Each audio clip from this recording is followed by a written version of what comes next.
Hello and welcome back to Cooking by Zoe. Today's tutorial is on how to make steamed layer cake. This dessert is made with tapioca starch, glutinous rice flour, regular rice flour, sugar, coconut milk or cream, and water. These steamed layer cakes are really easy to make, but just a bit time consuming as one layer is cooked after another. This dessert is sweet and coconutty. This recipe makes medium soft and less chewy and sticky cake as compared to a previous tutorial that I posted months ago. If you like less chewy and less sticky, then give this recipe a try.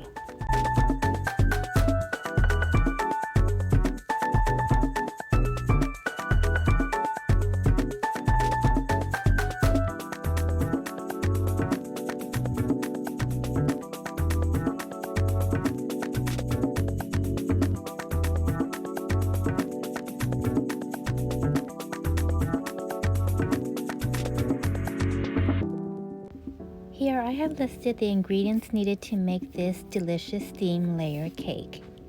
This is the type of rice flour that I'm using, the type of glutinous rice flour, the type of tapioca starch, granulated sugar, just any kind, and then this is the type of coconut cream that I'm using. This is a large recipe and it fills a large Tupperware that is about 1.5 gallons.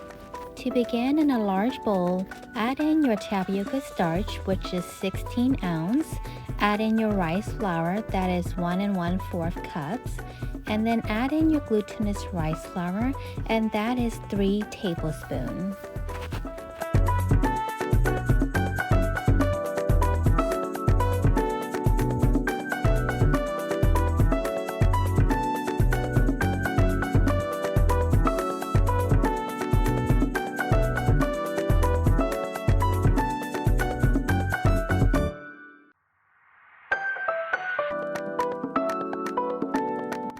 Next, add in your granulated sugar, about 2.5 to 3 cups.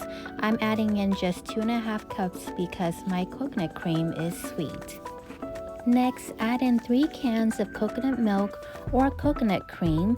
These should be 400 ml cans each. Now it's really important to note that coconut cream is more oily, so if you prefer less oily, then use coconut milk. Also, coconut cream usually is sweeter than coconut milk, so you'll need to read the nutrition label to confirm this. Mix these together to make sure that all the dry ingredients have been dissolved, and then add in 4 cups of room temp or cool tap water. Mix these together. I also want to note that this coconut cream that I'm using is not very thick as compared to other type of coconut cream. It's just slightly thicker than coconut milk. I recommend avoiding using very thick coconut cream or those that have a lot of oil in their content, as high oil content may lead to your layers not sticking to each other well. So if you can't find this type of coconut cream that I'm using, then please just use coconut milk.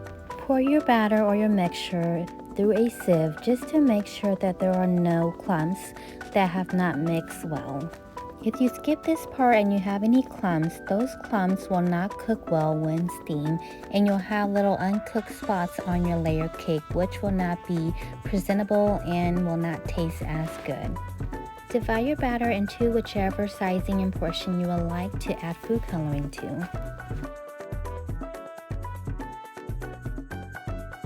For today, I'll be using these Wilton Gel food coloring in pink and purple, and then green food coloring in this butterfly brand. And off of the video, I did not show, but I'll also be using just a plain yellow food coloring.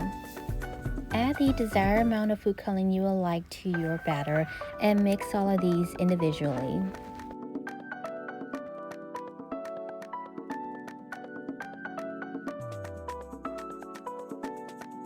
For steaming these layers, you can use foil pan, glass pan, or silicone mold.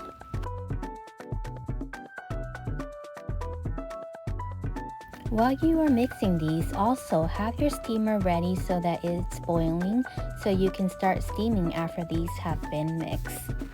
For today, I'll be using foil pan to steam my layer cake. You can use large size or small size. I'll be using the small size foil pan to steam today. I highly recommend to cover your lid with a towel by wrapping a towel from the inside out and then tying the towel on the outside of the cover.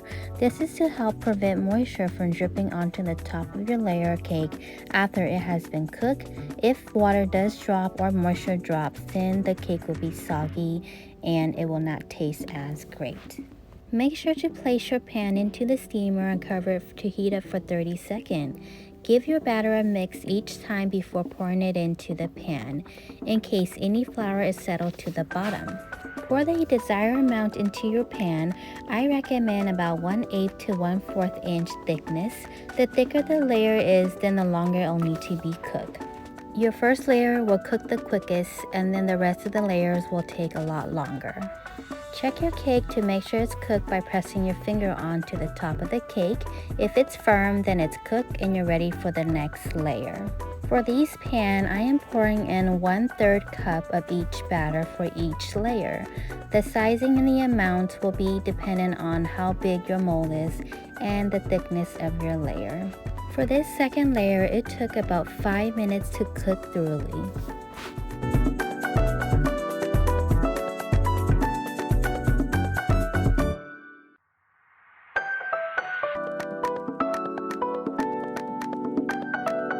After you have poured in the batter, cover with the lid and then let this cook for 5 minutes or less or longer depending on your pan size. When your layer is cooked, then you're going to proceed on to the next layer and just continue this until the very last layer is cooked.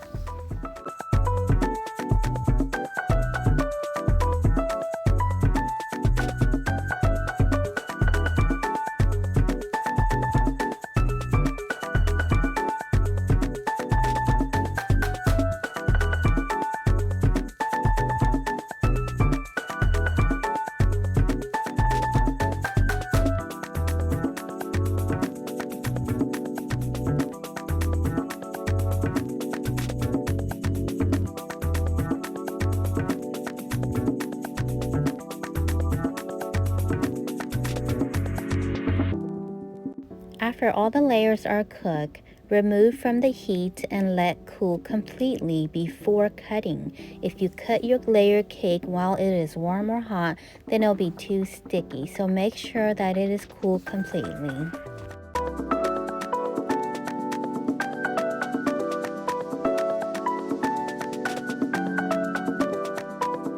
Here are all the layer cake that I made today.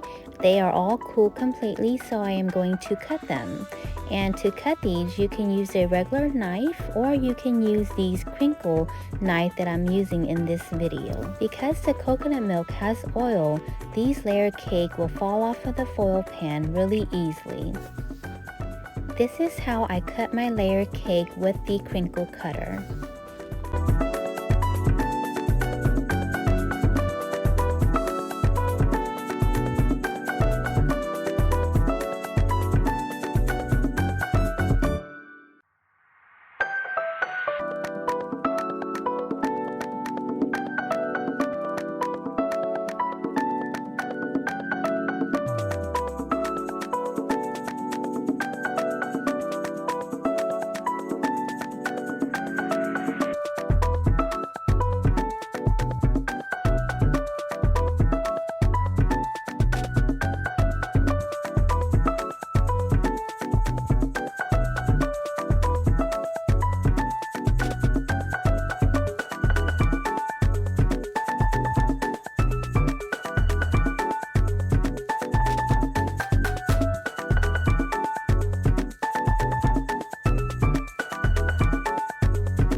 Here are my steam layer cake cut into slices. Thanks so much for watching, and I hope you found this tutorial helpful.